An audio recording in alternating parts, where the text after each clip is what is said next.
በድሮ ጊዜ 3 ሴት ልጆች የነበሩት አንድ ንጉስ ነበር። ይህ ንጉስ 3 ሴት ልጆቹን በጣም ይወዳቸው ነበር። አንድ ቀን ንጉሱ 3ቱ ሴት ልጆቹ ምን ያህል እንደሚወዱት ለማጣራት ሊፈትናቸውና ሊጠይቃቸው ወሰነ። 3ቱንም አስጠራቸው። መጀመሪያ መጠየቅ የጀመረው ከሁላቸውም ታላቅ ከሆነችዋ ነበር። ልጄ ሆይ እኔ በጣም እንደምወድሽ ታውቂያለሽ፣ አንቺስ ምን ያህል ትወጂኛለሽ? በማለት ይጠይቃታል።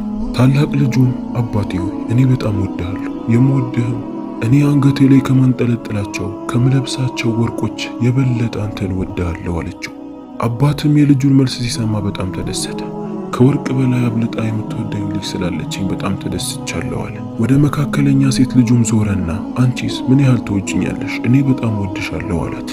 መካከለኛዋም አባቴ ሆይ እኔ በጣም እወድሃለሁ፣ አንገቴ ላይ ከምለብሰው ወርቅና ጌጣጌጥ ከዛም አልፎ ቤተ መንግስት ውስጥ ካሉ ወርቆች በላይ አብልጬ አንተን የምወድህ አለችው።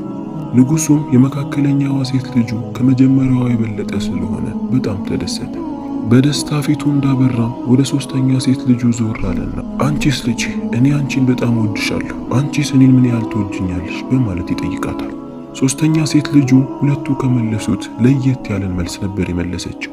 አባቴ ሆይ እኔ በጣም እወድሃለሁ፣ ምግብ ውስጥ ገብቶ ከሚያጣፍጥ ጨው የበለጠ አንተን በጣም እወድሃለሁ ብላ ትመልስለታለች። ንጉሱም ይህን ሲሰማ በጣም ተናደደ። ምን ማለት ነው? እኔን ከጨው ጋር እንዴት ታመሳስለኛለች? 2 እህቶቿ ከወርቅ አስበልጠው እየወደዱኝ እንዴት እሷ ከጨው ጋር ታመሳስለኛለች? ምናልባት አስባ አልመለሰችም በማለት ቁጣውን ይደብቅና እንደገና ልጄ ሆይ ምን ያህል ትወጂኛለች? በማለት እንደገና ፈገግ ብሎ ይጠይቃታል። ሴት ልጁ ግን የመለሰችው መልስ አሁንም አንድ አይነት ነበር። አባቴ ሆይ እኔ ምግብ ውስጥ ገብቶ ከሚያጣፍጥ ጨው የበለጠ አንተን በጣም እወድሃለሁ በማለት ትመልስለታለች። ንጉሱ አሁንም በጣም ተናደደ። 3ኛ ጊዜ ጥያቄውን ደገመላት። አሁንም ግን መልሷ አንድ ነበር። ንጉሱ በሴት ልጁ መልስ በጣም ተናደደ። ንዴቱንም መቆጣጠር አቃተው። እንዴት እንደዚህ ትያለሽ? እንግዲህ ያንቺ ውዴታ ይሄ ብቻ ከሆነ ከዚህ በኋላ ላይሽ አልፈልግም። ስትፈልጊ ቤተ መንግስቱን ለቀሽ ውጪ። እንዲህ ያለ አባቱን የማይወድ ልጅ አልፈልግም በማለት ይመልስላታል። 3ኛዋ ልጅም በጣም አዘነች፣ ማልቀስም ጀመረች። ቤተ መንግስቱን ለቃ ከመውጣት ውጪ ሌላ ምንም አማራጭ አልነበራትም። የተወሰነ ልብሶቿን ከሰበሰበች በኋላ ቤተ መንግስቱን ለቃ ወጣች። ጫካዎችን እያቆራረጠች መሄድ ጀመረች።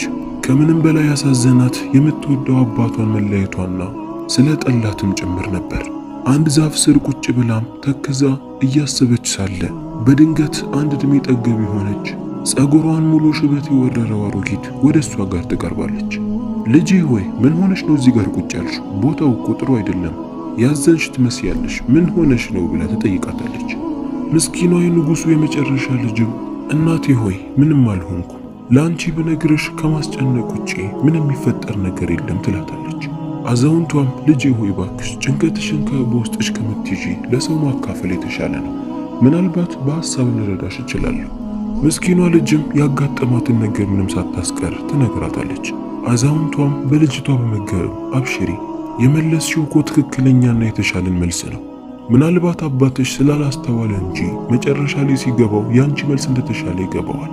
አሁን ብቸኛ ከሆንሽ እኔ ጋር ልውሰድሽ፣ እኔ ብቻዬን የምኖረው ከኔ ጋር ትኖሪያለሽ ትላታለች። ምስኪኗ ልጅም ከመስማማት ውጭ ሌላ ምንም አማራጭ አልነበራትም። አዛውንቷን አመስግናት አብራት ወደ እሷ ቤት መሄድ ጀመረች። አዛውንቷ የምትኖረው በትንሽዬ ቤት ውስጥ ነበር። ምስኪኗ ልጅም ከእሷ ጋር መኖር ጀመረች። ወራት ዓመታት አለፉ። የእጅ ሙያ የምግብ ሙያንም ታስተምራት ጀመር። በዚህም የመጣ ጥሩ ባለሙያ ሆናለች። ዕድሜ ጠገቧንም አዛውንት ካጠገቧ ሆና ትካድማታለች። የምትፈልገውን ነገር ታቀርብላታለች። ለዋለችላት ትልቅ ውለታ በትንሹም ቢሆን ልትከሳት እየሞከረች ነው። በዚህም ሁኔታ ላይ ሳሉ አንድ ቀን በቤተ መንግስቱና በመንደሩ ላይ እንግዳ የሆነ ነገር ይፈጠራል። የምግብ ጨው ይጠፋል። ሰዎች መጀመሪያ ላይ ለንጉሱ ሲነግሩት ንጉሱ ችላ ብሎት ነበር። ነገር ግን የጨው መጥፋት እሱ ጋርም በመጣ ጊዜ እየተጨነቀ መጣ። ያለ ጨው ምግብም ይበላል፣ ዋናው መበላቱ ነው በማለት ነበር መጀመሪያ ላይ የዛተው። ነገር ግን ያለ ጨው ምግብ የቀረበለትን መብላት አቃተው። የመጀመሪያ ቀን ትንሽ በላ፣ ሁለተኛው ቀን ግን አልቻለም። 3ኛ ቀን እየተደገመ ሲመጣ ንጉሱ በጣም እየተጨነቀ መጣ። ምግብ የሚያበስለውንም ሼፍ በመጥራት ያለ ጨው የሚሰሩ ምግቦችን ለመስራት ሞክራለሁ። ምግብ አብሳዩም ለምግብነት እኮ ያለ ጨው የሚሰራ ምግብ የለም፣ ምናልባት ጣፋጮች ካልሆነ በቀር አለው። ንጉሱ እሱንም ቢሆን ሰራለው። አማራጭ አልነበረው። ምግብ አብሳዩ ጣፋጭ የሆኑ የምግብ አይነቶችን በብዛት ሰርቶ ለንጉሱ ያቀርብለታል። ንጉሱ የመጀመሪያው ቀን በላ፣ ሁለተኛው ቀን ግን ቀነስ አለ።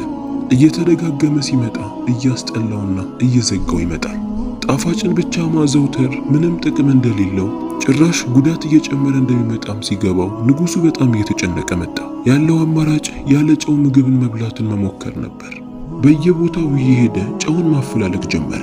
ይህም ወሬ ለእድሜ ጠገቡ አዛውንት ይደርሳታል። አዛውንቷም ይህንን ስትሰማ እሷ ጋር ላለችው ለንጉሱ ሶስተኛ ልጅ ተነግራታለች።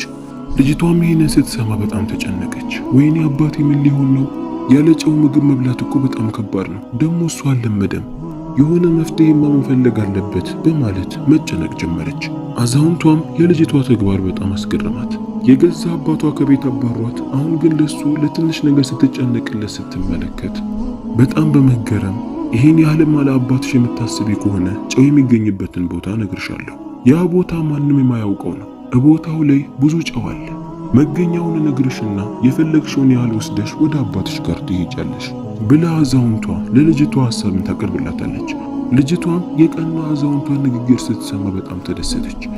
እሺ ብላ ወዲያውኑ ሁለት ትላልቅ ከረጢቶችን በመያዝ ወደ ቦታው ታመራለች።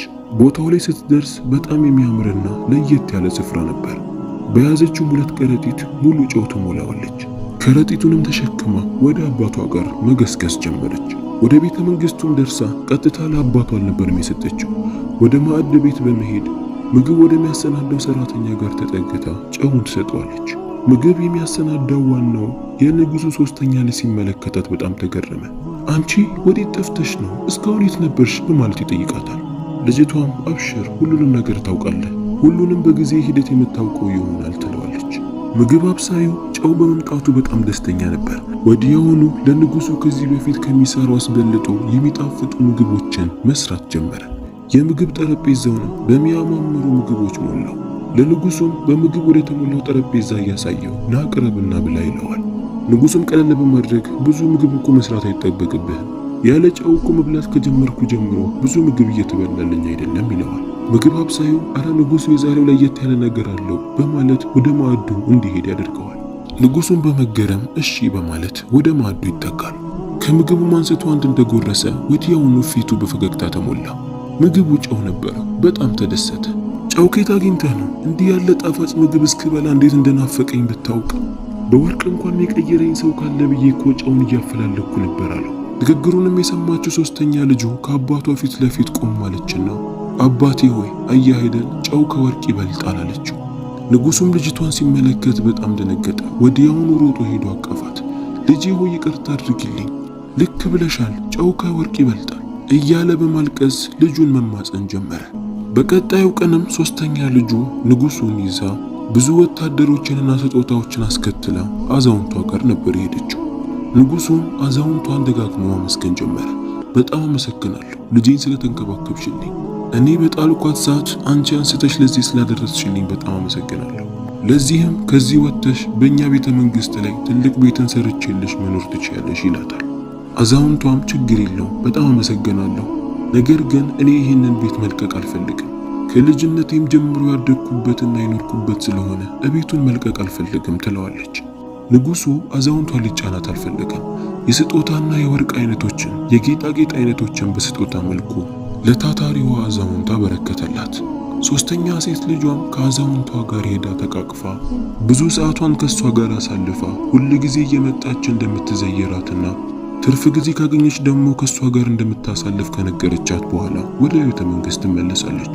በቤተ መንግስቱ ላይ ንጉሱ ሶስተኛ ልጁን አግባብ ያልሆነ መልስ ለገዛ አባቷ መልሳ ከቤት ተባራለች እያለ ሰው ሁሉ ስለሷ መጥፎ ነገርን ያወራ ነበር። ንጉሱም ይህንን ያውቅ ስለነበር ወዲያውኑ ነበር ሰዎቹን ሁሉ ሰብስቦ ሶስተኛ ልጁን ሄዶ ራሱ ይቅርታ እንደጠየቃት ወደ ቤት እንደመለሳት ያለችው ነገር አግባብ እንደሆነና የሰራቸውን ጥሩ ስራ ለሰዎች ተናገረ። በዚህም ጠልተዋት የነበሩት ሰዎች ሁሉ እየመቱ ይቅርታ ይጠይቋት ጀመር። በሰራቸውም ስራ ሰዎች ሁሉ ተደሰቱ። በጥበብና በማስተዋል የመለሰችው መልስ መጀመሪያ ላይ ያልተረዳ ሰው ሲሰማ አግባብ ባልሆነ መልኩ በመተርጎሙ ሊጠላት ከዛም አልፎ ሊያዋርዳት ቻለ። ነገር ግን መጨረሻው ሲጋለጥና እውነቱ ሲወጣ መጥቶ ራሱ የገዛ አባቷ ይቅርታ ጠየቃት። በቤተ መንግስቱ ላይም ትልቅ ቦታን ሰጣት። እንግዲህ አንዳንዴ ቃላቶችን ስንሰማ በመጥፎ ብቻ መተርጎም፣ በተለይ ደግሞ ከምንጠላው ሰው የምንሰማው ንግግር ምንም ያህል መልካም ቢሆን እኛ የምንፈልገው መጥፎዋን ስለሆነ ከእንዲህ ያለ ዝቅ ያለና የወረደ አስተሳሰብ ልንወጣ ይገባል። የዛሬው የማታ ታሪካችን ይህንን ይመስላል። ምስጥ እንዳረጋችሁ ተስፋ አደርጋለሁ። ሰብስክራይብ፣ ላይክ፣ ሼር ማድረጋችሁን እንዳትረሱ።